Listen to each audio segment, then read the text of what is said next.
Whoops.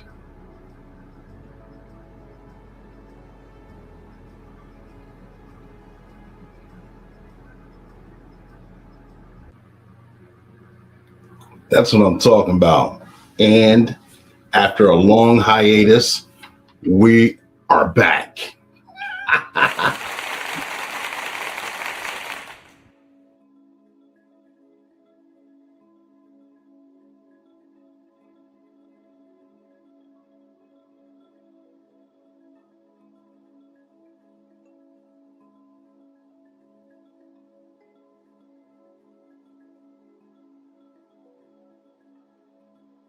Let's go.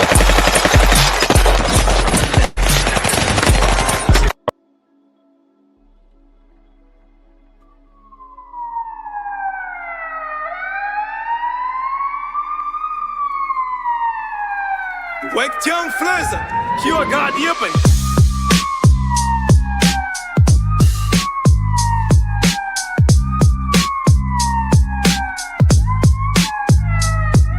On that name! Put some respect on that name! Put some respect on that name! Put some respect on that name! Put some respect on that name! Put some respect on that name!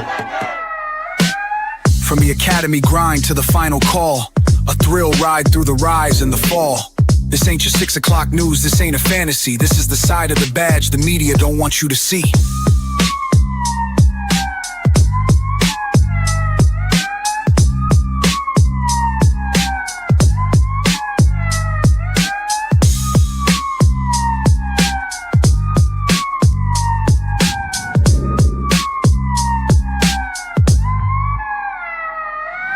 Law enforcement's favorite unk, the one they all salute. Coach Clee, the coldest detective to ever do it. With Sergeant B Safe dropping meaningful truth. They're bringing stories from the streets for the vets and the youth.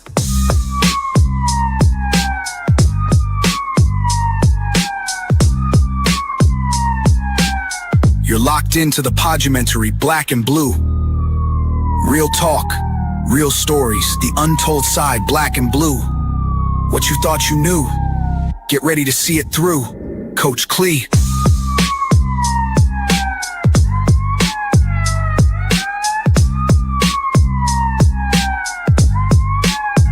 Coach Clee.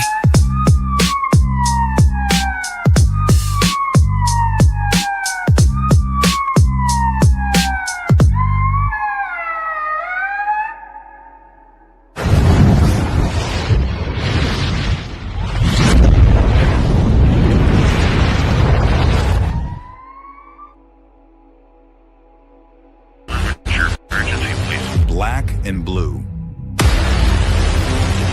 The podumentary we discussed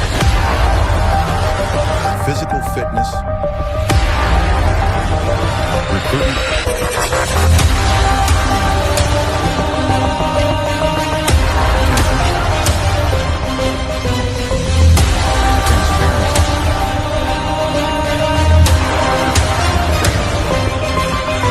operational security and social pressures, public trust, and more.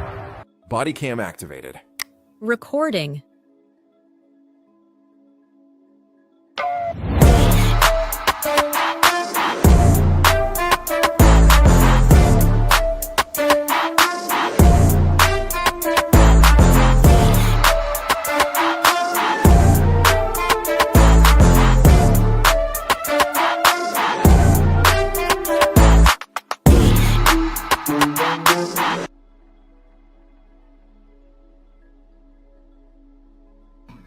Back on stage. Let me get it full screen. Yes, back on stage. We are here again. Thank you, ladies and gentlemen. It's been a long time. I haven't seen you guys, and it seems like forever. I know the last time I did a show, it was probably around Halloween. That's when the crazy work schedule got real crazy. We were doing split shifts or things. Maybe not. Well, it wasn't really split shifts. It was a holiday schedule, and our numbers were low, so we had to get more bodies on the street to help out. So therefore, this had to take a back burner, and it took a little longer than I expected. You know, I thought I'd be back January 2026, and then February just came right in, and March is almost gone.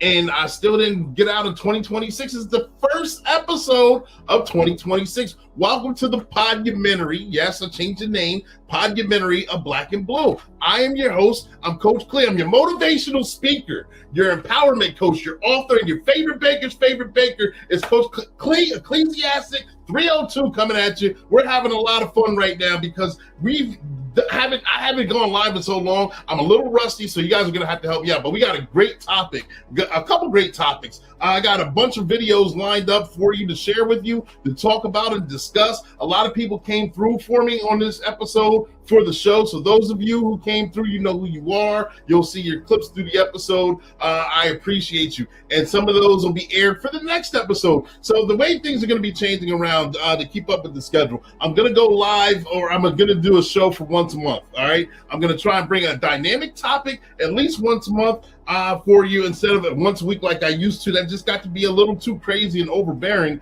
And, you know, work comes first. So therefore, I'm enjoying this. I'm enjoying bringing this information to you, but I got to do it where I still don't burn out, and I can still save myself. So therefore, make sure you guys tag, like, share, subscribe. We're just the first video of the month. I don't even know what day to tell you. I don't even remember my spiel anymore. It's been that long. Did you guys miss me? I hope you did. I missed you guys. So make sure you guys tag, like, share, subscribe. We're going to be talking about a bunch of wonderful things. First and foremost, because I asked on LinkedIn what kind of topics you guys would like to talk about here on the platform, the Podumentary. And one of them was about law enforcement and physical fitness, whether it's getting onto the job, being in the academy as a rookie officer, maintaining health, the balance throughout the career, or making it to retirement and making sure that you're retiring and still able to do functional things, and you're having a good retirement life. You're able to function, you're able to enjoy the retirement. You don't want to work your entire life and get to a point where you can't enjoy your retirement. We're also going to be talking about, we got our first Nepalese police officer here on the show. And yes, I actually had the opportunity to FTO part of his training. And therefore, we're going to talk about what it's like for him to actually, why he wanted to be a police officer, why he wanted to be a police officer in a time where it's difficult to be a police officer because not everyone wants us around, honestly. And then the police your own culture, which is dynamically different from the way we do it here in the United States. And then to also be partially somewhat alienated from within the department itself. All right, we're going to talk about that. We got another Sergeant Be Safe. He's going to take us back in the day from when he was a patrolman Be Safe and a day in the life. And it does, hopefully it has a feel-good ending message. I don't want to spoil it. Got a few clips in between, few ads, commercials. Got a charity that I hope you guys will pay full attention to and listen to. It's for a good cause. I will dig into it deeper, but it's for human trafficking, and it's specifically for human trafficking here in the United States. We'll talk about that. Make sure I don't miss anything. We got everything lined up. Man, I don't know. I don't know where to start. I'm happy to be here. I hope you guys are too. This is the podcast, the Podumentary, Black and Blue. The podcast is just for you, where we used to air once a week at 7 p.m. Eastern Standard Time. I'm going to try to stick to the same Thursdays, that once a month at 7 p.m. So hopefully we can get that done. And you guys tag, like, share, subscribe, get that in. Let me know what you think. Let me know what things need to be changed. Let me know what topics need to be discussed. There's a lot of live topics right now, especially the one on we're going to talk about in the upcoming future. I can't wait to talk about it. You know why police officers, law enforcement officers use deadly force on individuals with edge weapons like knives. Going to talk about that, the importance on that, and the importance on if you're on a traffic stop and you're instructed to get out of the car, why you have to get out of the car. And you do. All right, we're going to be talking about that. So get your questions ready. We're not going to be talking about this episode. That's up and coming. But first and foremost, when you've seen the intros, I hope you guys enjoyed them. We're going to kick off with my buddy and former guest on the show, Scott Medlin. Scott Medlin, he's going to talk about physical fitness and law enforcement, the importance of it. He's written many books. He most recently wrote a book with another former guest on the show, Ernie Stevens, on mental health. and things that you need to prepare yourself for in this career of law enforcement. But he's going to dive deep right now into why physical fitness is important in law enforcement. And we've all, before we get started, we've all seen those videos on YouTube, TikTok, and all the other platforms where you see the police officer get toasted in a foot pursuit, or you go to arrest somebody, they can't get their hands behind the suspect's back and cuff them, or they're just getting body slammed and things like that. It's important. Yes, you got to have book smarts. Yes, you got to be able to communicate, but yes, you have to be physically fit to rise to the occasion, like they always said in the academy, and not sink to your level of training. Okay, you want to train hard for the fight, because the fight's going to come one day. We all know that. All right, here's Scott Medlin. Let Scott take it away. Hello, my name is Scott Medlin. I worked as a police officer for almost 15 years. And I want to talk to you about something that can help you feel better, look squared away, and help you in your job performance. That is fitness. Physical fitness in law enforcement must never be perceived as optional. It has to be looked at as mandatory, to which to some that's like, daunting. But the good news is the benefit far outweighs the cost. If you go with what creates short-term pleasure, such as sitting at the TV and snacking or doom scrolling your phone, yeah, that's pleasure in the short term, but long term, it causes pain. You want to put in some short-term pain and get in those reps and exercise so you can create lasting pleasure for your life and your job performance. You get my point. The good news is it doesn't take that much time. That's why I'm recording in my garage, because still to this day, even though I don't work in law enforcement, all I have to do is go to my garage and I've got my equipment, dumbbells, ab wheel, stuff like that. And the most I lift weights is a 30-minute weight session. That's it. There are schools that have self-defense for officers. The classes aren't that long. But if you really feel like you're struggling to stay consistent with fitness and you know you have to do it, then I highly encourage you to invest in a coach. It's not an expense. It is an investment. I recommend the Fit Responder program. They have helped thousands of first responders across the country optimize their fitness. And the good news is it's nothing extreme. It doesn't have to be. I, for one, used them recently because I was curious what they were all about. 16 weeks. That's all I did with it, but it set me up for success for the rest of my life when it comes to nutrition and fitness. But speaking about that, you can work out so much, but if you're not eating well, it negates the exercise you did. So here's what I did during my career. I brought my meals and snacks consistently to work. I didn't rely on me making a good decision when I was starving. I knew I would be that guy to go to the gas station or the fast food and not eat healthy. Also, I have to say, you can't put a perfect expectation on yourself. One of the best things a physical fitness trainer ever told me was progress over perfection. Stay consistent with the habits of short but efficient workouts, to which you can even go to YouTube and do guided workouts. And then consistent nutrition, eating well, these add up over time to not only help you show up for yourself and feel good, look good, helps you show up that much better for the public. And when people call 911, they need someone to respond who can handle themselves. Physical fitness can help you do that. I wish you nothing but the best, but understand that fitness is not something you should do. It is something you must do, you can do, and you will do. Stay vigilant out there. Take care of yourself and do great. Scott Medlin is retired and has a distinguished career in law enforcement, working as a patrol officer, K-9 officer, school resource officer, and campus police officer. He also has dedicated over 20 years of service with the Marine Corps and provides help to those who serve. As a Marine Corps veteran with 2 tours and knows about the cost of ignoring your mental health, he explains battling with workplace stress, struggling within and at home, feeling constantly overworked, experiencing compassion fatigue.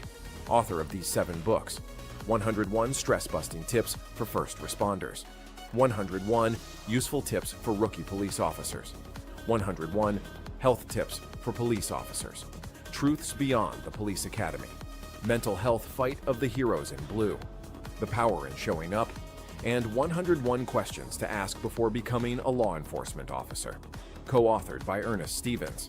Scott has also been featured in the documentary Is There Something Going On at Home?, a Jason Harney film.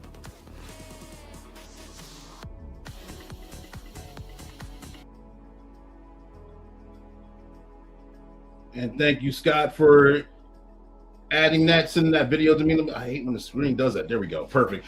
Thank you, Scott, for I appreciate you sending that video to me. I appreciate you taking the time out of your day, your busy schedule, to address this problem. And we know it's a problem, and I know you know it's a problem because you talk about it and you discuss it often. And you show videos. If you haven't already, tag, like, share, and subscribe.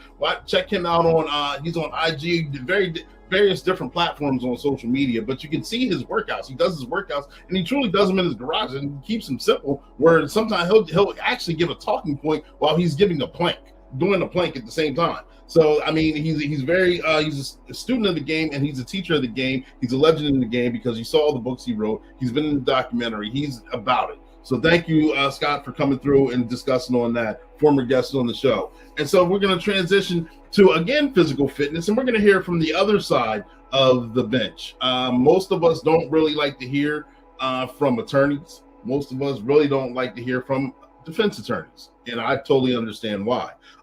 And some of them are a pain in the asses, and some of them you could really not give to whatever's about, you know what I mean? But there are some that actually do mean to do a good job. And there's some that do care about law enforcement. And with that, they do care about physical fitness. They recognize the strengths and the dangers of it as well. And with that being said, I'm going to transition over here to a defense attorney here that speaks of the importance of physical fitness, why it's important again, and to drive this point home. Here we go. Ladies and gentlemen, we're sitting here with Colin Zawali, a defense attorney for Pennsylvania here, and we're talking about law enforcement and physical fitness and the standards of how they've dropped and how they need to be improved. Colin, what's your idea? What do you think of some suggestions and some solutions for physical fitness and law enforcement in today's current climate? So obviously, as a defense attorney, I don't know what it takes in terms of the physical requirement to be an officer in terms of the tests when you go through the academy. However, I've seen and interact with cops on a daily basis. Now, most of them do take physical fitness very important. A lot of them will work out before their shift or after their shift and are very keen on what they're eating in terms of what they're working out and what they're putting into their body. But one thing that I was shocked to hear is that they're not required to do any testing throughout their career. So once you pass the test, unless you get injured, you might not have to retake a test. So I think that part was interesting to know because a lot of what cops do is a lot of physical aspects, right? They're maybe hopping out of their patrol vehicle, having to run after individuals, have to pry open a car door, search warrants on residents. So it's a lot of physical aspects and physical component to being a police officer that I thought, regular testing would be needed. But I think in our area, we see a lot of cops that take physical fitness very serious, where a lot of the departments have gyms in their own station, or they go out to their own gyms and work out with their buddies, where they take working out very seriously. They might work out an hour before their shift. They might do CrossFit. A lot of them will do, CrossFit together. So I think it is taking a different turn, but it's on a good path with the younger generation where they care very much about physical fitness. Good point. I appreciate you expressing that. So what do you think some solutions would be with current departments since physical fitness is required throughout the academy and taking the test, and once you get the job and hired and through the process, it's not per se a requirement, it's kind of a recommendation, and if you fall off that wagon, there's no real consequences except maybe life or death consequences. But if you keep up with it, of course you're healthier, you're better, and you're more physically able to do a subject or to maintain through a career if you're physically fit. What do you think some standards should be implemented and or changed throughout the course of employment post-academy? So I think one thing that has to get worked out is the unions aspect. Like every officer is a part of a union, and the union is there to protect the officer, rightfully so, for situations that might pop up where an officer needs protected. But with that, departments are probably struggling and implementing policy that a union would like to accept, where it would require, testing throughout their career. It doesn't have to be every year, but every other year, where they might have to go through, I'm not saying run a 5-minute mile, but, make sure they're on the health track, right? Making sure what they're doing and what they're training to do doesn't get them hurt when they're out in the field, because the last thing anyone wants is an officer to get hurt while they're out on work. So I think working with the union and trying to implement policy that department can enact is the first step in trying to maintain healthy officers. Cool, thank you. Is there anything else that you want to share with us on that topic, or anything that you may have kind of glazed over that you want to re-solidify?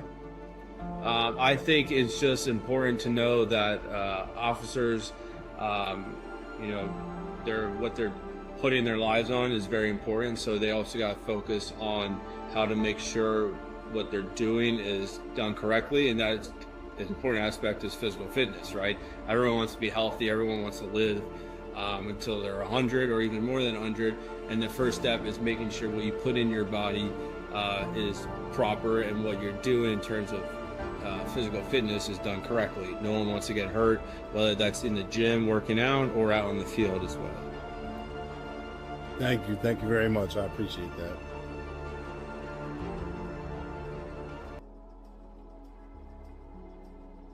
See, good points, good topics. See, this is what I'm talking about. See, it's coming from a retired law enforcement officer that was a K-9 officer that's done a former SRO.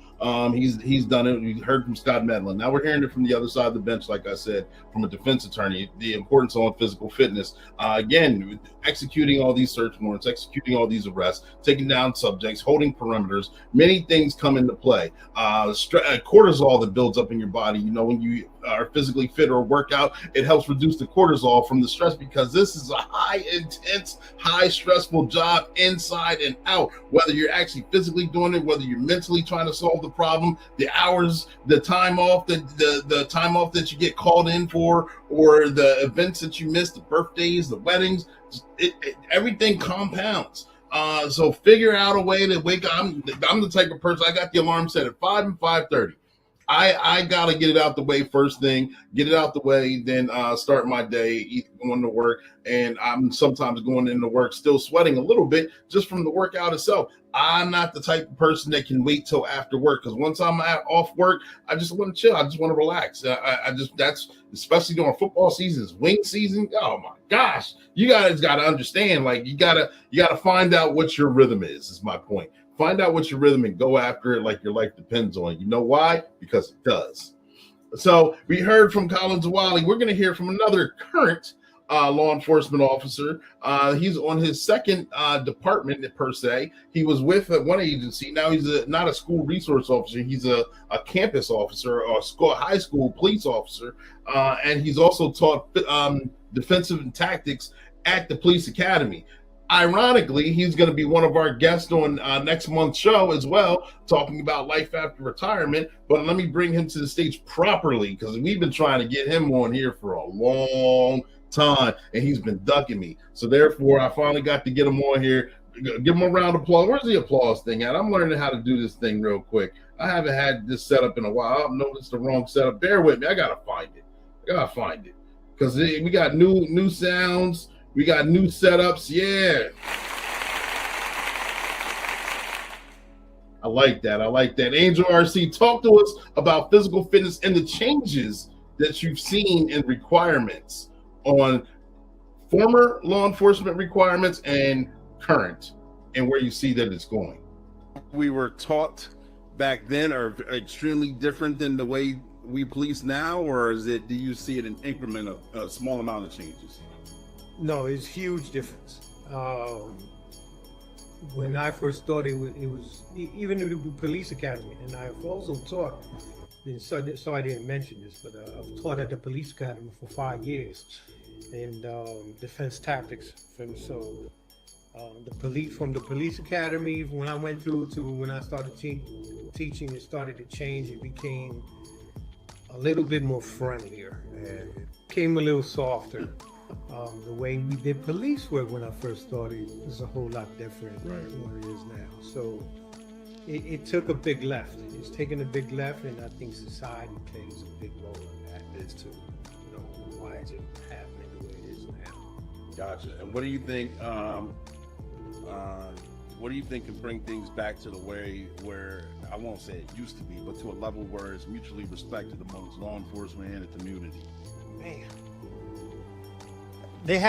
I have always said there has to be a huge reset in this country. And what I mean by that we no longer have respect for not just police officers or first responders, but even for elders.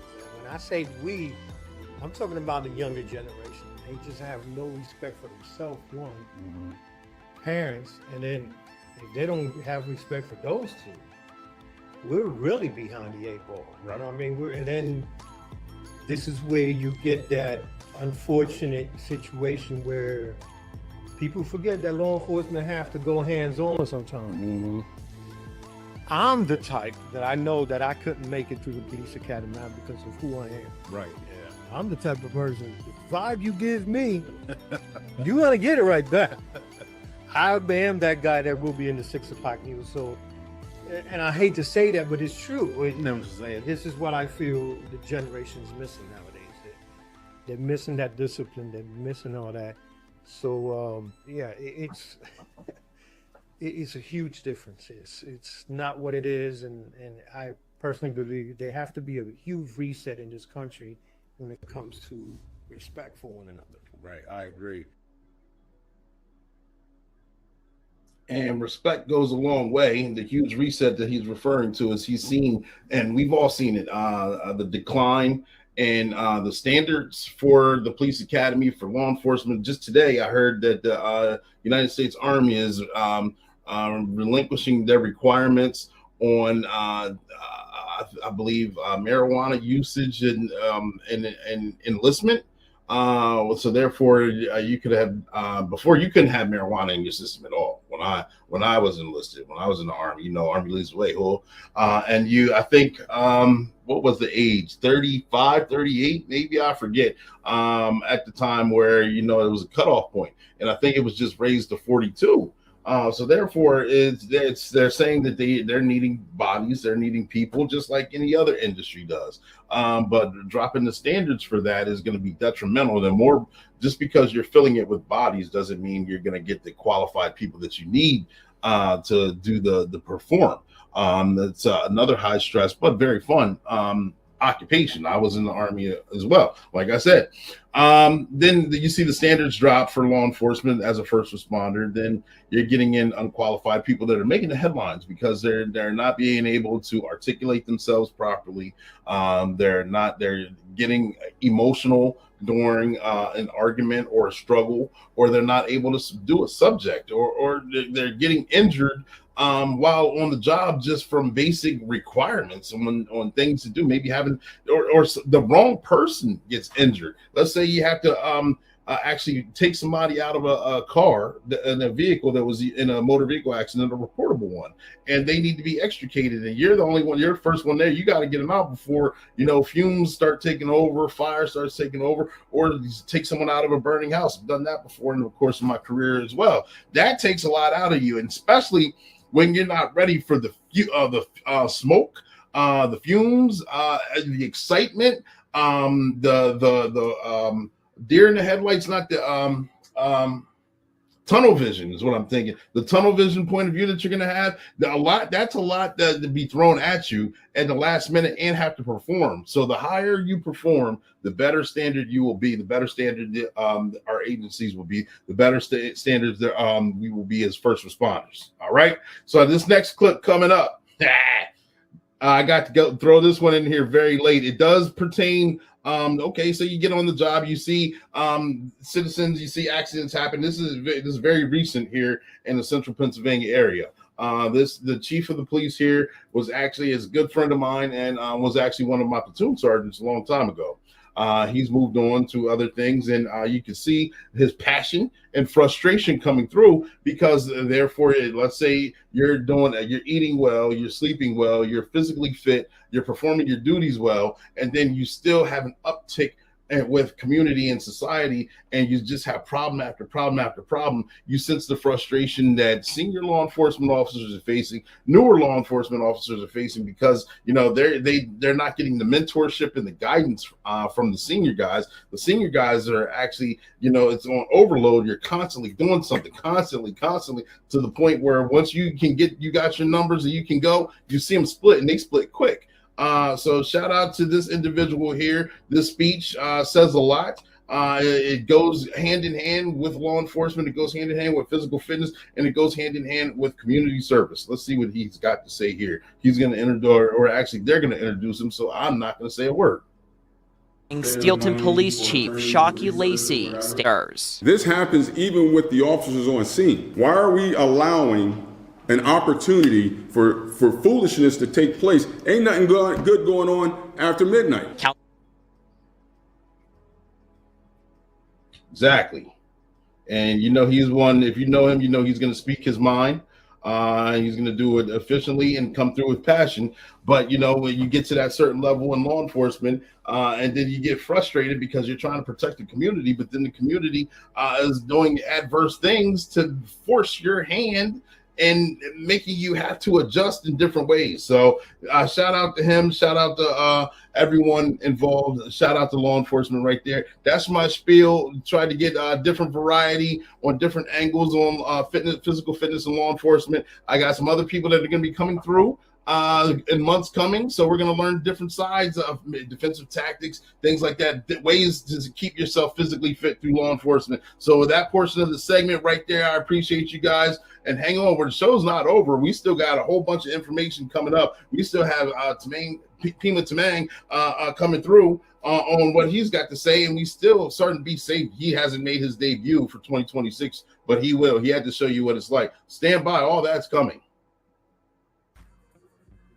All right, so now we come to the portion of the show where we're going to get into the topic of Officer Tamang Pima Tamang. I don't know why I keep doing that. Because I see his name tag actually on his shirt. Actually, I can visualize it when I say that, and I know him as the last name first, and in most first responder communities. So I apologize to keep doing that. But we're going to bring him to the stage here. I'm glad I can get him exclusively. He actually asked me to come on the show a while ago, and this is before when I was still doing them weekly. And he's seen a few episodes. He supports. I appreciate that. And he's asked a lot of questions on different similarities of cultures and differences of cultures. And riding with him, FTOing him, he's a tremendous officer. Very respectful, very knowledgeable. And then he would take me into the communities, the Nepali shops, the homes, and he would actually educate me on the proper way to make an entrance, so I wouldn't be offensive, or I could actually show that I know and appreciate a little bit of the culture, so therefore I'd be more receptive. So shout out to him on that. Of course, he was born and grew up in Nepal until he was at the age of 14, where he came over here into the United States. He can speak 4 languages, ladies and gentlemen. That's a unique feat, because I think English was the 4th language that he learned.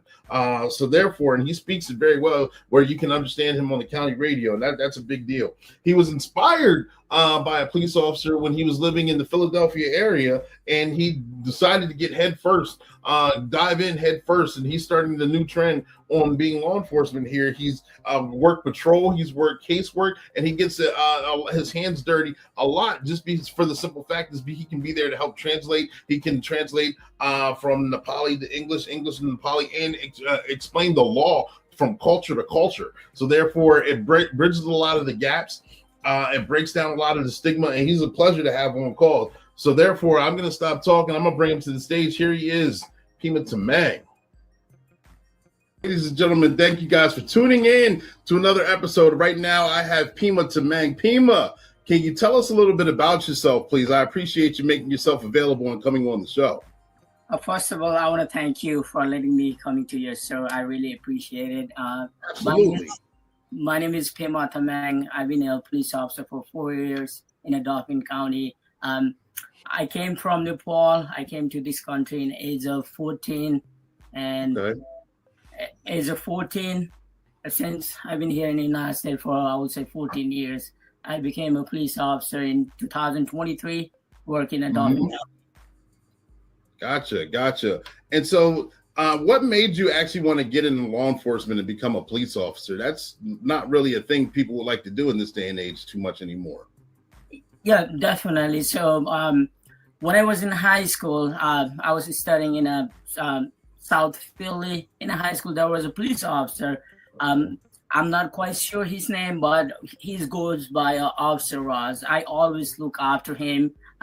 If I had any problem in school, I tried to talk to him, and he was a cool dude, and I always loved cop. So as I talked to him more about the law enforcement profession, he kind of pointed to me like, hey, if you are interested, there is a program in Philadelphia. It's called Philadelphia Police Department Explore Program, where any young male or women can join it to explore if they are interested or not. So I did that, and I loved it. Oh, okay. And so that experience kind of just shaped you for the future, for your future employment and things that you're doing now. Yes, sir, it did. So let's jump right into it. So can you tell us a little bit about some of your experiences in Nepal and how they may be similar and or different to experiences that you're having now here in the United States? So it's a significant difference as far as the policing in the United States and compared to back home in Nepal. So I came in at the age of 14. One of the key differences I have seen in the United States, what I actually do policing is like for the DUIs stuff and accident. We don't have that much domestic in Nepal. I don't think I remember anywhere like there was a domestic and police ever show up. Over here, we document everything, and there's like a strict rule on it that we need to follow. And back home, there's nothing like that. Oh, okay. Wow, that's interesting. And so therefore, if you experience that, you remember that going back in Nepal, and now you're enforcing it here. Do you think it alienates you from the Nepali community, or do they look at you funny, or do the Nepali community look at you as inspiration and cheer you on? So I would say I'll get both of those. There is a time they kind of be proud of that. One of the members from their own community is a police officer who is trying to help them out, and there is an incident where I feel they're kind of like, I can see they're kind of trying to distance themselves. I would particularly say I made a traffic stop while I was working, and it was for the stop sign violation. I had no idea who was in the car, and it turned out there was two gentlemen from Bhutanese Nepali community, and the first thing that came out of their mouth is like, "Oh, you're a cop now. You're kind of targeting your own community instead of helping us." At the time, I kind of thought about it. I'm like, okay. And there is an incident where I can see they're kind of trying to distance themselves from me, not talking to them, not engaging like used to, like before I was a cop.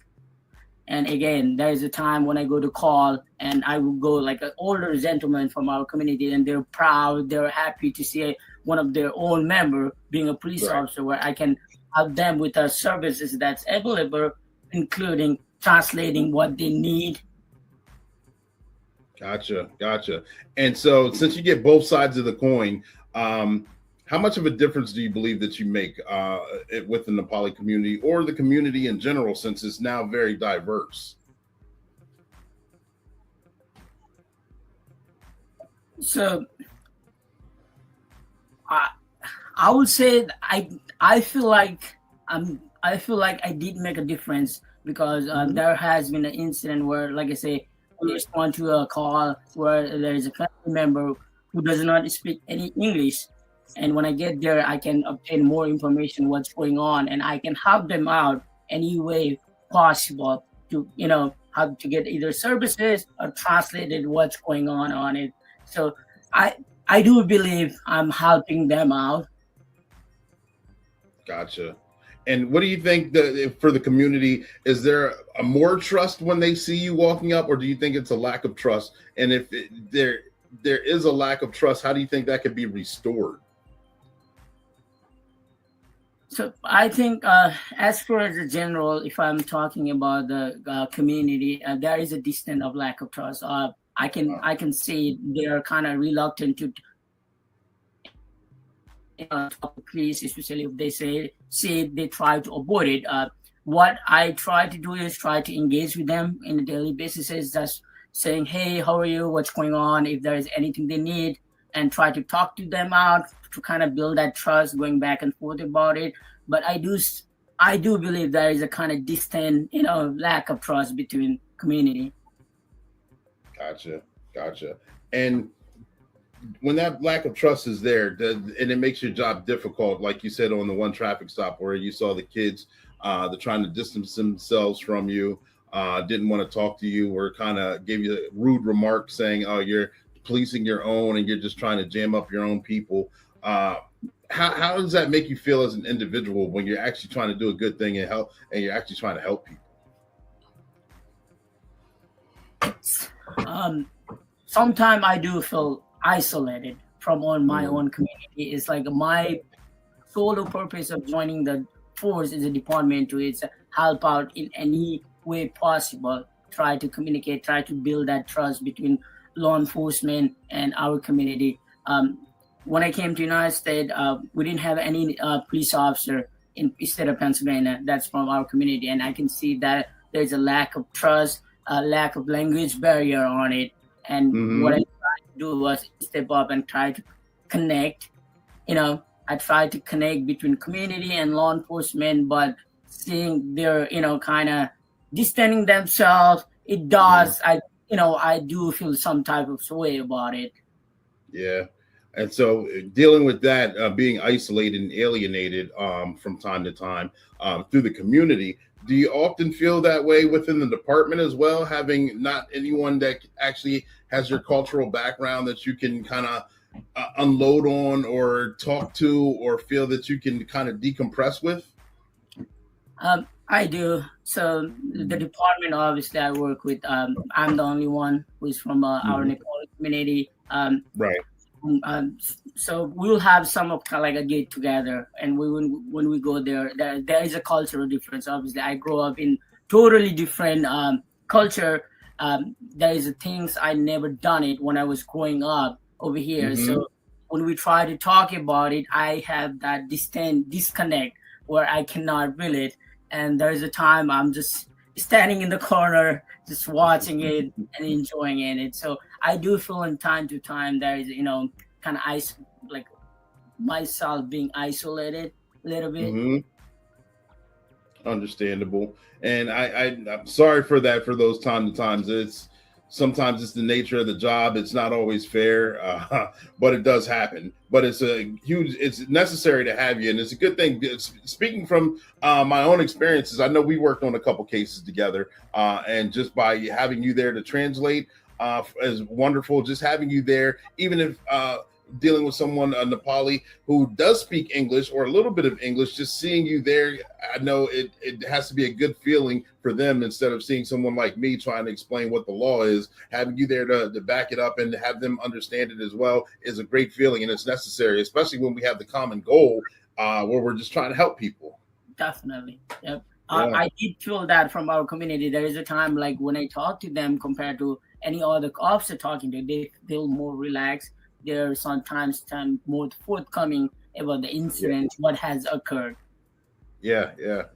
More recently, the one we worked on before, you got deeper into the conversation, and I appreciate it. You helped get a good outcome for that. So yeah, you're absolutely right. So what would you say to those who are in the community who are not law enforcement friendly, or trying to bridge the gap to show actual that you're a real person, that you have real feelings, that you're here to help, and you're not here trying to jam people up, but you're actually trying to do a good thing. What would you say to individuals like that? First of all, from especially with the Nepalese community in Dauphin County, law enforcement is typically they are not in a law enforcement as a job. They try to figure it out as like, okay, we don't want to do a law enforcement on it, and they try to distance it. And I can understand that come from the back home Nepal, the traumas that deal with in law enforcement over there. That's a totally different story for them. So that kind of like a trauma and kind of distance from the law enforcement carry over when they came to United States, and they just view law enforcement same as what they view in back home where they were from. So Gotcha. I'll try to say, hey, we're human. My goal, I'm a public servant. That means I serve you guys, your needs, whatever. That's what I will say. Gotcha. So you're kind of showing what are some of the misconceptions. So we may not know that, especially me not having knowing too much of the Nepali background. What kind of views, I guess I'm asking, does the average Nepali person look at police officers who they may have interactions with? I think that's what I'm really asking. I think they will look at it as like authoritative, more like, hey, assertive, you need to be there. And they will fear that, to be honest with you. They will fear it. So they will technically fear it, saying, okay, all right, he's saying something that I need to do it, right? But if I'm walking in and I'm talking to him, they're more forthcoming about, just because of, okay, he's also from our community, I can relax more. I can talk to him, provided about the incident, what's going on. Gotcha. And so those are some cultural differences and misconceptions that we have. But absolutely, what are some cultural differences that from when you were younger till now that you had to learn and had to readjust and look at it from a different point of view? Does that make better sense? Okay. Yeah, successful on this job, or being successful as a police officer and being successful here in the United States. That's totally different from, or possibly totally different than how you were brought up. If that's a yeah. So I would say, so when I came to United States, first of all, it was a very shock to me. I was very young on it. The culture I grew up, and here is totally different. Obviously, here's you have opportunity. If you want to work hard, there is opportunity for you on it. Right. So I learned that. You need to be a very hard worker. You need to be patient. You have to be very patient about and consistent on it, whatever you do on it. You have to show up. There is a time you might not like it, but you need to show up on it. And other cultural stuff, I think I found it very differences in the United States was, for instance, if I able to talk about job is domestic, like I explained.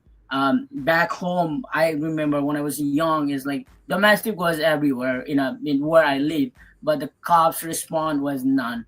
Unless there was somebody seriously being hurt, they will not respond. DUIs, I'm surprised that we arrest people in the United States. I was surprised by that.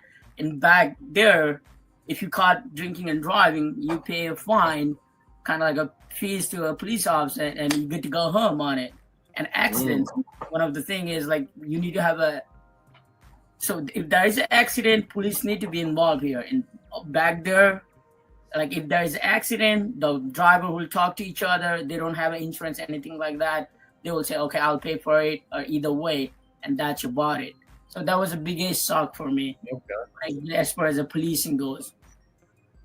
And that's good to know. And thank you for explaining that. So then, therefore, if some of the arrests that we've gotten for DUIs or domestics, and the perpetrator is surprised that they're getting handcuffed or going in cut, and it's a culture side, like what's going on, and that may be some of the reason why they fight back or have questions or not know what's going on. And then especially with the language barrier, that makes it even more difficult to try and explain.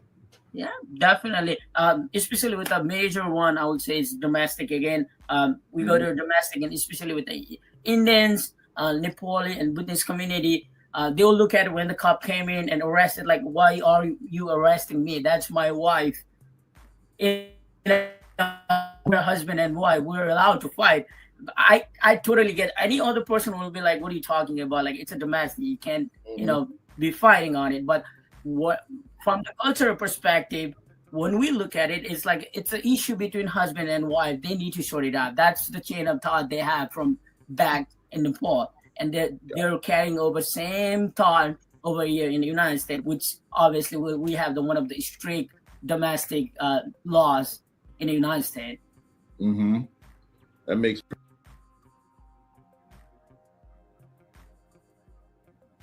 All right, and there we have. That's not the full interview. That's just we're taking a pause for the calls because there's a lot of good information. A lot of good information he shared, and more information. He's going to finish the rest of the story and finish the rest of the interview. We got to pause for the calls because R.C. Hughes, state trooper, who's a former guest on the show as well. He's been on the show, like I said. He came through and he gave his 2 cents as well, and the 2 cents added up to a whole bunch of dollars. For real, on this same topic right here. So we're going to have a brief intermission with what RC has to say, and then we're going to follow up with something after that. I don't want to give it all away, but here's RC following up basically on what Pima Tamang is talking about in alienation. So let's see what he has to say. Nobody tells new police officers is that you can feel like an outsider on the job and in your own home. When you come into a department, especially one that doesn't look like you, you're stepping into a culture built on trust, and nobody trusts you yet. They don't know how you perform under pressure. They don't know how you think. They don't know who you are as a person. And at the same time, your personal life changes too. You start saying no to certain people, certain situations, and certain decisions because you know one mistake can cost you your career. So now you're caught in between two worlds. This is where the ear model shows up. Ego says, I don't want to look weak. Arrogance says, don't listen to anybody. And rage shows up when you start rejecting correction from the very people who are trying to help you grow. I have lived it. You start questioning who you are as a person. You try to fit in one way and swing the complete opposite way just to prove something to yourself or to others. And now you're not policing. You're performing. If you don't know who you are before this job will define it for you. And when that happens, you don't just lose yourself. You lose your effectiveness as an officer. We don't talk about this enough, but we need to, because understanding this is how we build better officers and stronger communities. Absolutely, man. That was powerful. Thank you, RC, for coming through on that. I appreciate you. Make sure you subscribe to his channel. He's doing a lot there on IG and TikTok. He's got videos coming out daily, weekly on LinkedIn as well. So make sure you guys follow him. This is good information. And I like I said, for the podcast commentary, I'm getting a lot of people to come through and share their knowledge. And we're going to get right back to the interview here in just a moment. But I also said I wanted to share one thing. Let me get this banner up here quick. I used to work with a former coworker of mine and good friend of mine. We've been friends since I started with the department that I'm still at. That's how we met. We were on the same platoon together. It was a lot of fun. We got to hang out together. We got to work out together.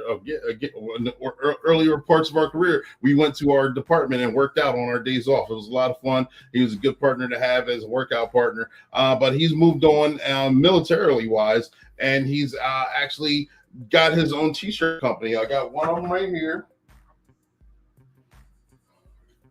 Is it on there? Yep, right there. I got another t-shirt that I don't have in the frame. It's Own Your Own Way Tribe. And they got something special going on. Got a hoodie right here. Yeah, you see the hoodie. Yeah. But he's got a special charity. This is the charity I was talking about that's going on. So I'm not gonna be doing it any benefit by me trying to explain it here. So here I'm gonna let them explain it. Here we go. Everybody, Nate Lewis here. I'm the founder and CEO of The Innocent. And I just want to say thank you to Own Your Way Tribe. We appreciate the fundraiser that you just launched, this new t-shirt that's supporting us so we can support law enforcement here in the United States to protect children from child sex crimes. You see, The Innocent was founded here in the United States to protect the children of the United States. Every single dollar funded by the people stays right here in our borders. And what we're doing is we're going into communities and training law enforcement. Our team of instructors are all active duty law enforcement. They have years of experience doing these type of investigations, and they go into communities and we recruit several agencies and we train them how to proactively go out and hunt these predators and traffickers. It's much more extensive than that, but that's kind of the gist of it. We're also providing them with state-of-the-art technology and some of this equipment to make them efficient and effective. We want them to be building the strongest cases so they get the longest sentences for these predators that are being arrested. So all of our trainings are real operations, real live chats, real things going on in the classroom. So if you're a law enforcement officer, we need to get out to you. It costs you $0. That's the cool thing about what we do. It's free, absolutely free to law enforcement. So hit us up, theinnocent.org too. And again, thank you. Own Your Way Tribe. We appreciate you and the collaboration and the fundraiser. It's our job to protect them all. Hey, what's up, everybody? There we go. And that's he said his name is Nate Lewis. There for the owner of The Innocent. That's the charity, the nonprofit that's going for human trafficking here in the United States. And my guy, I don't know, I didn't actually ask him if he wanted his name, so I'm not going to say his name here on the platform, but he's the owner of the t-shirt company, the guy who I was referring to. That wasn't him on screen, but he's a stand-up guy, doing a bunch of good things still for the community and for the nation here. So salute to him and salute to both of them for the actions that they're doing. So I appreciate you. I will make sure I put the link in the description box, so make sure you guys tag, like, share, subscribe, let people know. Make sure you get your own t-shirt. They're very comfortable t-shirts. The hoodie's very comfortable. It fits all in the right areas. You know, you got a little bit of right there, snugs on there, so you look good when you're out in these spring days. If you need to go hit up a cigar lounge or something, you know, that's one of my favorite pastimes. But seriously, make sure you guys get your own, support it, because it's going to a good cause, and that good cause is still here, right here in the United States. All right, we're gonna get back into the interview with Pima Tamang. Here's the second part of that, and don't worry, there's more show, there's more documentary coming, so we're still having a lot of fun. I hope you guys are enjoying this. I know I am. Keep the comments coming in the comment section. If you have a question, I will address it. I know this is all recorded, and you're watching the playback of it, but we will address the questions. We will see it. Keep the comments coming. I appreciate it. Here we go. Pima, let's go. Makes perfect sense. Thank you for explaining that. So therefore, if we get a lot of aggression or resistance and fighting back or anything like that, it may be mainly from a misunderstanding and from a cultural differences that actually come into play, not someone actually thinking that they need to fight back or don't like the police. They're just trying to understand, why am I being arrested? And please take your hands off of me. Correct. Yep. Gotcha. So can you share some of the positive moments you've had while working in law enforcement so far? Sure, definitely. I would say I respond to there was a call about an elderly female, and she could not speak any English at all, and she was having some kind of a misunderstood about her son leaving her in an apartment, and she thought her son was abandoning her. So I respond, one of my partner responded, but they could not communicate with her because of the language barrier. So I came in and I spoke to her. She was so happy seeing that one of the own community member who can actually speak Nepali and can kind of clearly communicate with her. I sat down on the floor and she was in a sofa, and we had a really good conversation about it. I explained her like, hey, your son is not abandoning you. They're actually trying to relocate or changing the apartment. And she finally understood that if I was not to be there, I think she will misunderstand, saying, hey, I'm getting abandoned, and nobody is kind of, trying to understand me, what I'm trying to say. And after having a conversation, she was very happy and glad. And she even said, I'm so proud that you're a police officer from our community. I think that moment kind of give me I would say, gratitude that I'm doing this job, and kind of I feel more satisfied with it. Yeah. Good job. So therefore, I've seen you interact on the street, and you're very professional. You're very detailed, and you're a very wonderful officer. I'm proud to have you aboard. And through some of those interactions, you're actually bridging the gap by you being there, by you being professional, by you explaining things. And so therefore being able to communicate is a big deal. And I understand that English is not your first language. English is maybe your second or third language, correct? I would say fourth. Wow. Even more difficult. So kudos to you. Good job. So please explain. No, go ahead. It's been a journey, I would say, because learning English from the bottom of age of 14 and doing the job in the law enforcement. So it's been one of the heck of a journey, and I would not change a thing about law enforcement. I really think that law enforcement is the job I really meant to do it. I could not see myself doing any other job than law enforcement. Gotcha. So therefore, if you're meeting another Nepali gentleman, male or female, I should say, and they want to become a police officer and they're looking up to you like a role model, what kind of information would you share with them, or what kind of suggestions would you give them? So actually, I had that with some of the young people I interact in during my full time in my work. I interact with them, and seeing me doing the job, they are kind of inspired by it, saying, "Hey, I want to be a law enforcement." They reach out. I try to give a kind of direction, saying, "Okay, you need to be, 21-year-old. You need to do this, to get into law enforcement on it." I try to give advice, train every day on it. Be open-minded, be compassionate, treat everybody with respect, right? Be compassionate on it, and I would say, I think that would be it. I would say on it. Gotcha. And so therefore, do you get positive feedback when you give that information, or is it more general kind of, are they happy that you share that information, or are they upset? Oh, they're very, very happy with that information. No, definitely. I had, there is a time I go back and forth, even I'm off duty. I'll provide my phone number on it, and they will text me or call me saying, hey brother, I'm trying to get into law enforcement on it, and I'm in this process, and what do I need to do? I try to give them advice like, hey, you need to do this, make sure you're on the point so you can, pass all the tests that needs to be done in order to get into a police academy. Mm-hmm. Gotcha. Well, thank you for sharing that. I appreciate it. And you give a lot of good advice. What kind of advice would you give to any law enforcement officer that's working in today's climate? The public's not always easy to deal with. Then sometimes you got interdepartmental things going on within the platoons, within the ranks, within the department itself. What kind of advice would you give any police officer so they can still stay the course and still be successful? I would say be respectful. Number one, be compassionate. I know in this line of job, there is a time we lose touch of compassionate. Because the amount of the things we see in the street, obviously, I would say treat everybody with the respect on it, because we don't know what kind of situation they're going through it at the moment.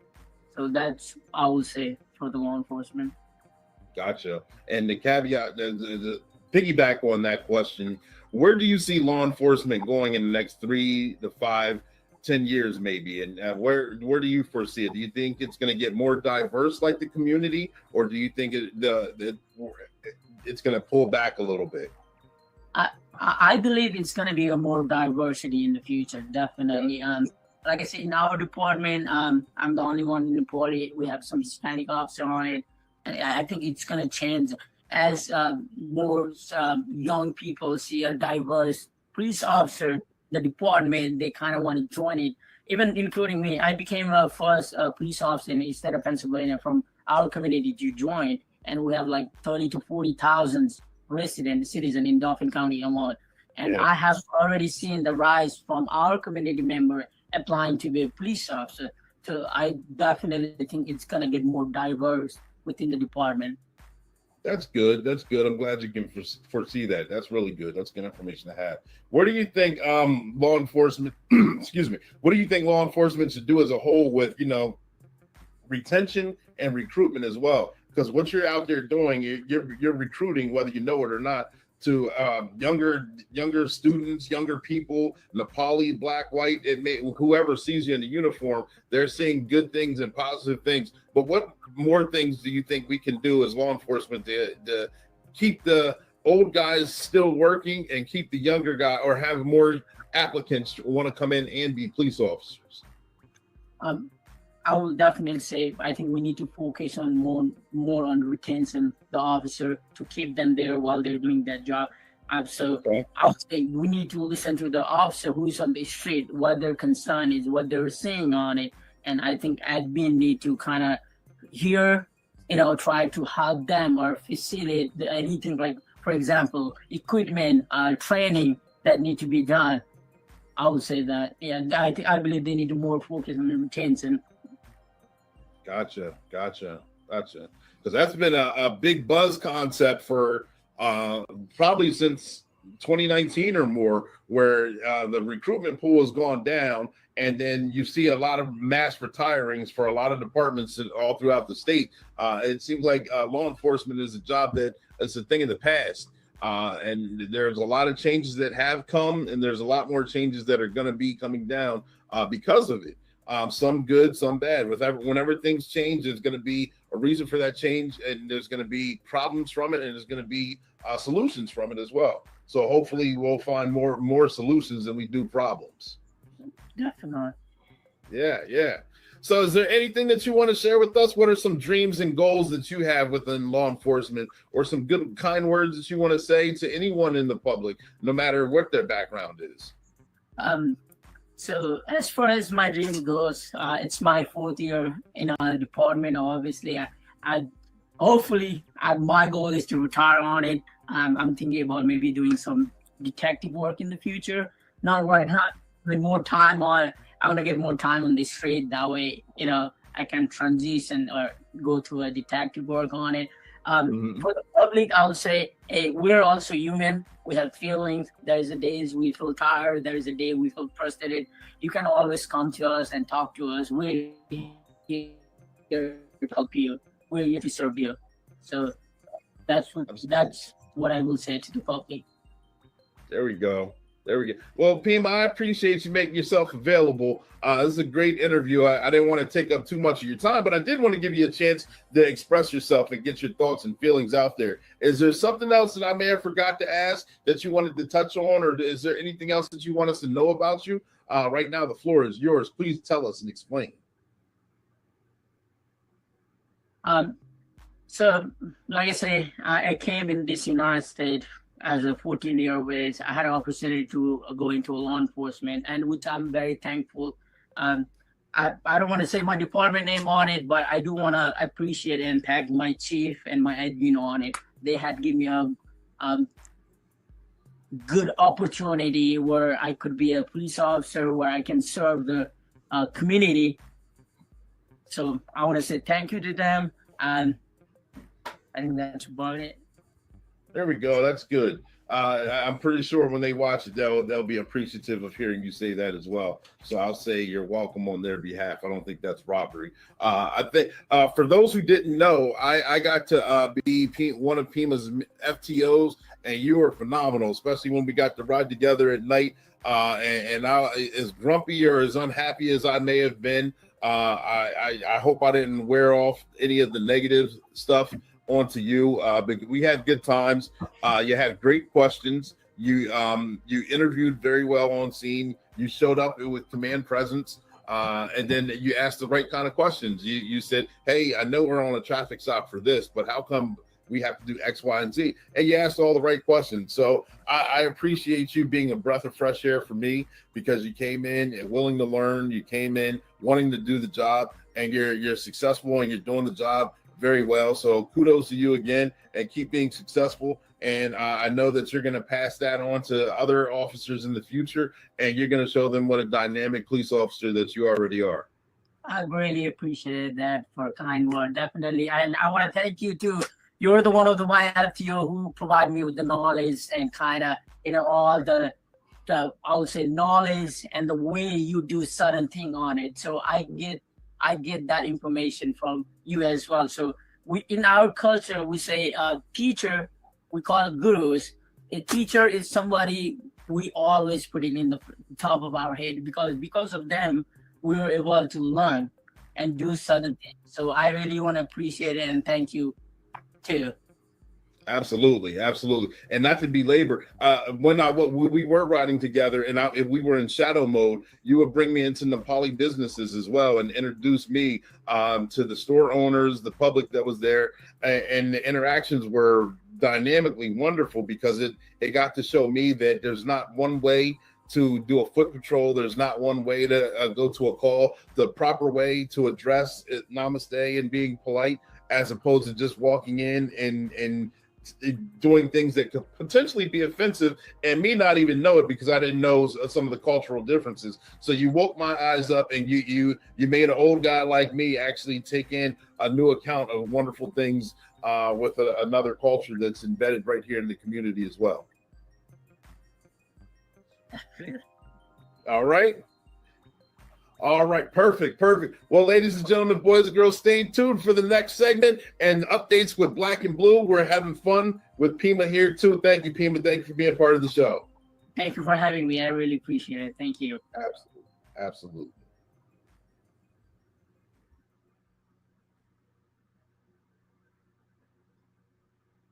So let me get this focused on the screen here. And so I want to give a shout out to Pima. Thank you for that interview. A lot of you may not know that he actually came off of night shift the day we recorded that.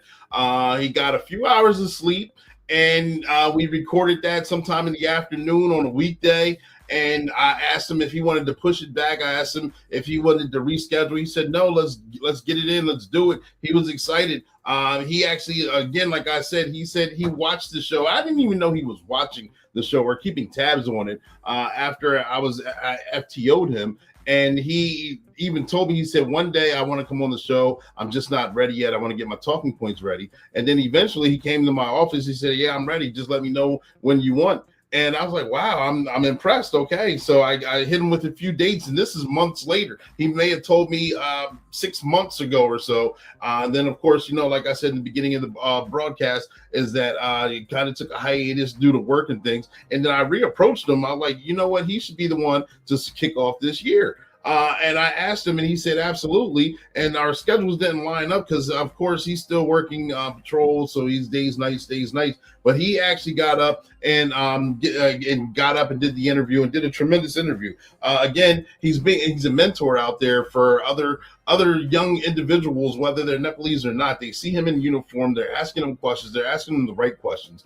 And he's being an influence to the up and coming generation on seeing a more diverse, more multicultural department, and he's helped bridging the gap that way. The story that he told of the elderly woman who felt like she was being abandoned, that's something that would have went over my head if I was on the call all there by myself. And I'm speaking broken English to having the conversation and, treating it such surface level, the best of my ability. He was able to go to the ground roots, to dig a little deeper and actually have the conversation and explain it to the point where the elderly woman understood it and then felt better and then appreciated him for being a police officer in the community. And he got his shout outs that way. So shout out to him.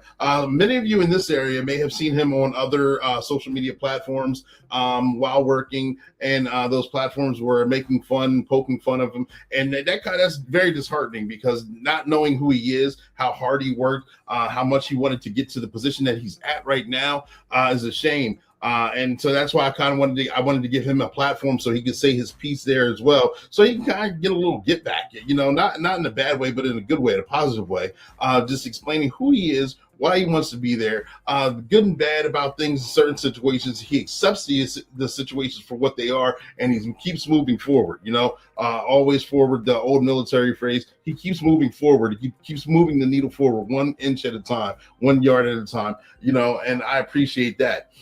So therefore, I reached out to the Eagle of Justice, former guest on the show, Jeff Dawkins out there in Arizona. And when I asked him to do a segment to follow up this, and he didn't even see the video.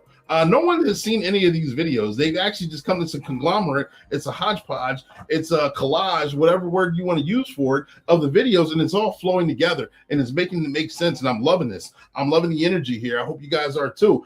So therefore, Jeff came through, and he said a few words to Pima, to myself, and to the audience here about what we just spoke about. So I'm not gonna take away from him anymore. Jeff, go ahead and share with us what you put on video. I appreciate it. Here we go. Greetings from Arizona.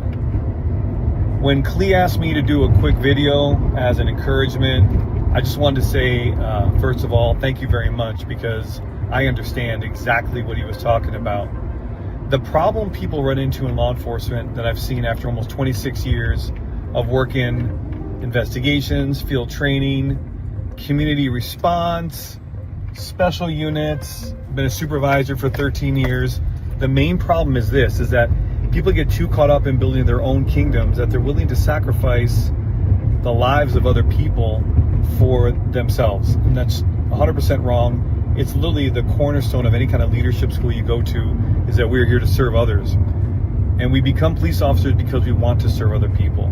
So here is my advice. And I would say fortunately, but yet unfortunately is the word that seems to come to mind. I know all of this stuff because I've gone through a lot of bad things. I had 31 write-ups in my career so far, 26 years, and I'm the second senior sergeant in the entire police department. So here's what I'll say to you about this, is that there comes a time when you have to understand that your job is a job. I'd love to believe, and Clee will tell you the same thing, that this thin blue line family, when I got out of the academy, I couldn't believe I was part of a family. And that's what's touted all across policing and leadership circles and public safety. We're a family, we're a family, we're a family. No, we're not. We're not a family. Families don't turn each other in on IA investigations. Families don't try to shortcut each other so they can go ahead and get whatever. Families don't do the things that we see are done on a daily basis in law enforcement. And so when you think about that analogy of family, that's not real. And the problem is that when you believe you're part of a family, then you have expectations that when the department doesn't meet those expectations, you feel literally and personally betrayed, when it's just not true. The only issue you need to remember is that the police department has its own culture, its own identity, and its own agency purpose. So the contract we make as police officers, and trust me, I love it. I've been teaching the police academy for 10 years. I created nobility training. I do all kinds of different things, and I love being a police officer. But when I'm done with my 40 hours now, I don't work any of overtime. I don't do any of that stuff. I leave all my police gear at work. I don't bring anything else home except for my off-duty gun. Make sure you understand the contract that you signed up for was that you would do a good job and you'd help people, and they would pay you. That's it. Everything else is extra. Everything. So as you're struggling to try to make inroads and trying to get into a culture that you see and that you maybe romanticize as something different, just remember that your identity inside is based on your character. And for me, it's in my foundation of faith. Like, I am 100% sold out as a disciple of Jesus Christ. He's my Lord and Savior, quite literally. And I'm not even a pro athlete after winning a game. I just still believe that. And I was saved back in 2005, and it changed everything. So everything I do now is because I'm just serving people and loving the Lord. I would really encourage you, if you ever want to reach out, Clee can give you my phone number. Give me a holler. We can chat more. As you see people, I always love the thing too, when you're trying to find identity, people always talk about my friends at work. Look, man, you can have people you're friendly with at work, but friends are people that I would talk to outside of work. Friends are people that the relationship is not just built on alcohol at bars or parties on the weekends. Friends are people that if you're in trouble at 2 a.m., you can pick up the phone and they'll answer. So be real clear about who you are, be clear about whose you are. And lastly, I'll leave you with this. I'm 51 years old. Like I said, I've been in law enforcement 26 years. I've been married 30. It didn't occur to me until I was 40 years old to write a mission statement for my life. Take a look at the things that you find most important and write a paragraph or two, print it and look at it every single day. Have your mission statement be proactive down the road, because so often in life, everything we do in policing is reactive. Just know that there are other people out there that got your back and have been through stuff. And if you need something, reach out to the Eagle of Justice. EOJ, the Eagle of Justice, former guest on the show. He actually had a spot on the original Starting to Be Safe cartoon as the Eagle of Justice. He would give wise knowledge, but that was wise knowledge right there in itself. Shout out to you, Jeff. You're always available on social media, mainly LinkedIn, to actually lend a good word, to share some advice, to connect people. Always giving good advice, and he was willing to be ready to be the Eagle of Justice. I still want him on the show, Starting to Be Safe cartoon. I just don't have a talking eagle. I don't have the app that can do that. So therefore, the one that was there was a still frame of a picture, and it would talk. And I mean, it was good for what it was, but it just didn't work out. But I appreciate you again, Jeff, for coming through and speaking on that. And I'm pretty sure Pima does as well. And that information will get passed along and shared. All right. And so therefore, that last but definitely not least, we have another attorney. It's not a former district attorney and now a real estate attorney that's actually chiming in on understanding living in the community, working in the community, dealing with people, and understanding alienation from within the department, why the cultural differences are good, where the things that she sees coming down the pipeline, and her experience and her advice on the situation. So I'm going to let her explain it. Attorney Paige Perucci, right here. Here we go. With him being with him being alienated from the department and pleasing his own community, what kind of problems do you foresee?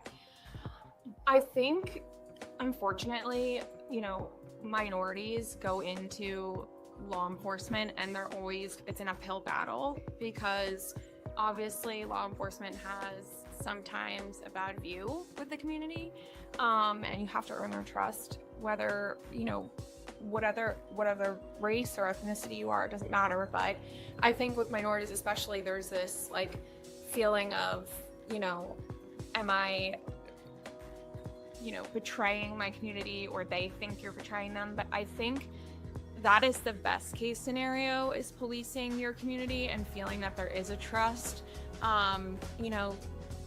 They used to say back in the day, a lot of police officers lived in the community that they were policing, right? And I think that was important, and it would be nice if we still had some sort of system like that, because I think there's just a trust there. People rely on you, and I think, unfortunately, in today's society, I think people are losing that trust with law enforcement. But I think for him, as much as, I can't speak culturally to the Nepalese people, but I think that there probably is some sort of comfort in knowing that he's Nepali, and he understands maybe what they do culturally, their holidays, certain things that another police officer would not know. So I think as much as there's challenges, there's also probably a lot of benefits to it. Perfect. And if you could talk to him directly, and let's just say that he's feeling alienation within the department, what would you say to him directly, just from off the top of your head? I mean, keep doing what you're doing. I think being one of the first Nepali police officers in your department is amazing. And if you can be an example and a mentor to others, that's awesome. And also, encouraging others to get into law enforcement, in the Nepalese culture. So that would be amazing, and I think you're doing a good job. Perfect. I couldn't have said it better. Thank you very much.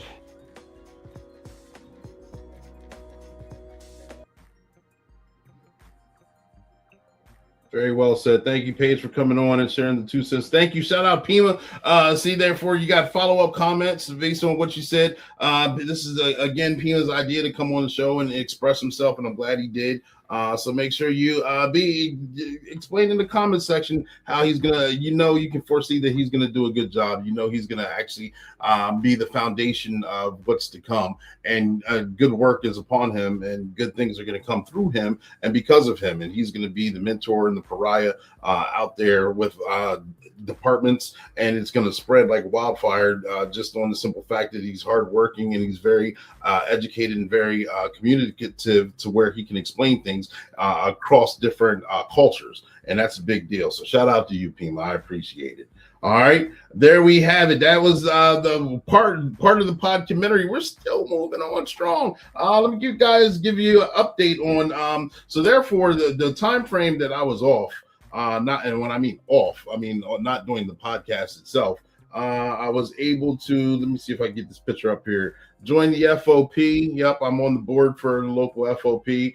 You see me there. That was the event that took place right after the new year. Then while working cases, the Sarge was able to celebrate this by making this AI picture of the coldest code switching detective that's out here. I got this on March 4th. And if you guys didn't already know, March 4th is the title of my first book that I believe is now 8 years old. Came out March 4th, 2018. And it's dynamic. It's the only day of the month. The only day of the year that's a marching order. You March 4th, you're always moving forward. You're doing something positive, and it's the coldest right there. So I was able to do that. You guys see the new logo in the new corner. Got that up there. You guys see, nope, I don't want to delete. There we go.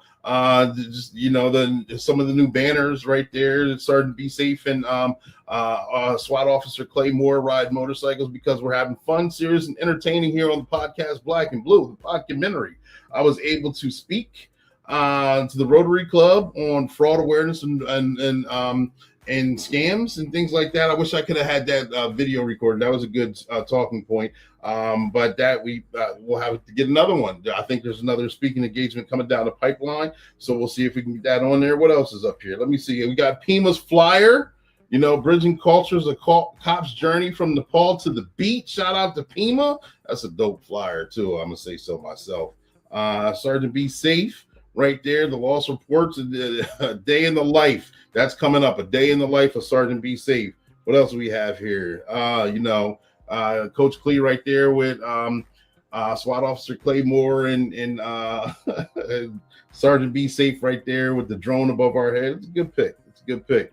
Don't forget Own Your Own Way. Got the hoodie right there. We had the commercial for the charity that's going to benefit for human trafficking. What's this one right here? No, not that one. Sorry. What's this one? Oh, yeah. Lead from the front, that's a good picture. I think that's actually going to be on one of the t-shirts for Own Your Own Way if it's not already. So make sure you guys check that out. All right. Did I get everything? I think I got everything. Am I caught up? The board members and just casework in itself. Most of you guys know I'm doing juvenile crimes, and it's very daunting. It's very detailed, and you want to do a good job with that because there's young victims or victims that were young at the time and are seeking justice. So therefore, a shout out to that hard work. That takes a toll on yourself. I didn't know how much mental exhaustion comes with that, but it happens. So it's part of the nature of the beast. So somebody's got to do it. So we're going to change gears now and got a commercial cartoon or video here that shows this is one someone asked me back in the day, kind of like when I worked for my first department, that my ex at the time asked, how come when I call you don't call me back, or how come when I text you don't immediately text me back? I'm like, do you understand what I do for a living? Like, I'm a first responder. So I know that you think we sit around and eat donuts and sit with our feet on the desk and are barely staying awake and drinking coffee all day, but no, I'm not calling you back because here, I'll let this explain. You want to know why he's not texting you back right now? Whoa, had to switch up on the flow, gotta keep them on their toes. I move quick, I make the most, why they copy what I wrote. Follow everything I post, never trip about a clone, cause they know what's a sheep to a goat. Welcome to the main event, applying pressure, but I promise they ain't make it then. In their head. Did you see all that? Did you see your accidents, mishaps, domestics, 911 hangups, alarms, animal complaints, nonstop over and over and over and over again? So sometimes you're busy, sometimes you don't get to get that lunch. Sergeant Be Safe is going to explain that here in a minute. Do I have these? Let me see. I might have these backwards. I think I do. Which one? Yeah, we're going to show the cartoon. Sergeant, you guys ready for Sergeant Be Safe? Here he comes. I'm going to show the cartoon. Then we're going to round up home base, and we're going to finish this podcummentary.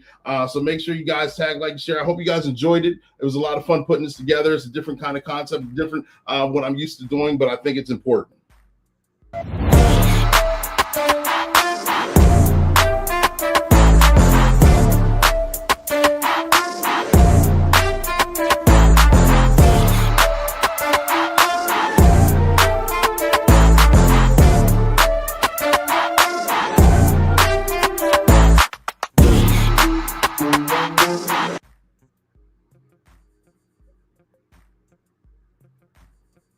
All right, I know that wasn't the cartoon. Here it is. Sergeant Be Safe was a patrolman Be Safe. This was the average start of a regular patrol shift. Every day starts the same, an alarm blaring, reminding me of the weight I carry. I roll out of bed, the weight of the world resting on my shoulders. I'm here to protect, to serve, but sometimes it feels like I'm losing myself in the grind. Patrolman Be Safe stands up, stretching, and begins a rigorous workout routine. The room is filled with sweat and determination, but there's a palpable readiness in his eyes. He prepares a meager breakfast, the sunlight barely breaking through the clouds outside. He packs his lunch with a sigh. Breakfast feels like just another chore. I'm reminded that I'm not just fighting crime, but also the shadows lurking in my own home. He cleans off his car, the snow glistening but cold as he drives to work in silence. At work, he enters the locker room, changing into his uniform. He exchanges awkward glances with coworkers. Some he enjoys, others he doesn't. Some days I feel like I wear my uniform like it's heavy. I'm losing myself and always tired and exhausted. He heads to the briefing room, where the air is thick with tension as the team discusses the previous shift's events. He sits through a meeting filled with complaints and critiques, his blood boiling with each word. Emails filled with mistakes, dispatch calls about forgotten codes, 911 hang-ups is never ending, and then there's always someone questioning my decisions. He responds to traffic accidents and domestic disturbances, his face an unreadable mask of professionalism. Finally, he gets a moment to himself at lunch, only for it to be interrupted by a loud call for help. He rushes off, leaving his untouched lunch behind. Just when I think I can breathe, something pulls me back in. It's like I'm drowning in a sea of chaos. Rob you blind, committing retail thefts. Fortunately, he's caught by Patrolman Be Safe and his commander. Why, thank you, officers. You both got here right on time and saved our inventory. You're the best. I'm innocent. They arrest Rob you blind and take him outside, only to be yelled at and recorded by Debbie Demanding and Crystal Controlling. Oh my God, don't you have anything better to do? Why are you arresting him? He didn't do anything. As the day drags on, he meticulously checks off tasks, trying to leave no loose ends. He changes back into civilian clothes, looking weary. Another day done, but I still feel the weight, the nagging voice of a disgruntled loved one creeping in. How much longer can I keep this up? He takes the long way home,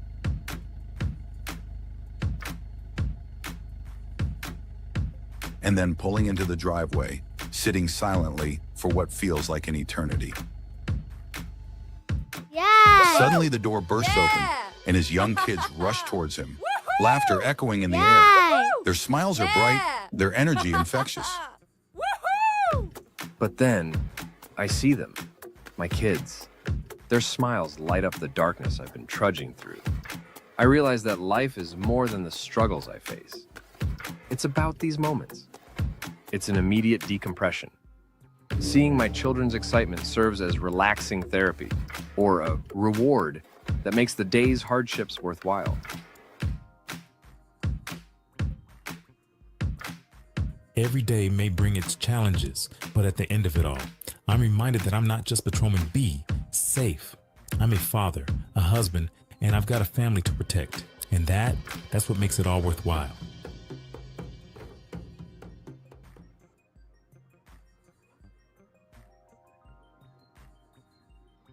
Shout out to Sergeant Be Safe, who back when he was Patrolman Be Safe gives us a day in the life, and we all know those long hard days. Just seems like it never ends. But to come home and then experience your loved ones, especially when they're younger, to run up to the door and be excited to see it makes a whole day worth it. So that was a little intro to Sergeant Be Safe 2026. There's more adventures to come, more lessons to learn. I appreciate all of you tuning in. This is the Podcumentary Black and Blue. The podcast is just for you, where we go live monthly. And when we go live, we go live with first responders and law enforcement officers, and we talk about their trainings, their publications, their experiences, and we don't hold back. We're going to give you good information, good lessons, have good conversations for the remainder of this year. I appreciate all of you. Tag, like, share, subscribe. Keep the comments coming. Give me those likes. Likes are free. I appreciate that. You know what they say about law enforcement, and you know if you've been doing this job long enough,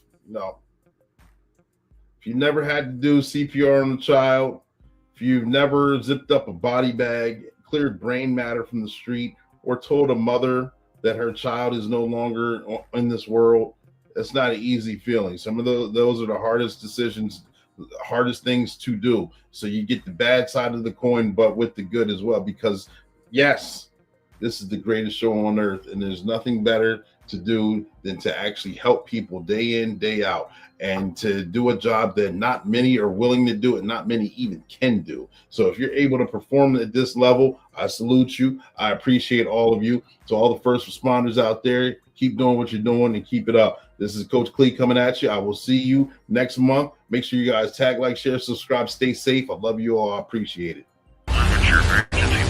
Black and Blue. The Podcumentary we discuss physical fitness, recruitment,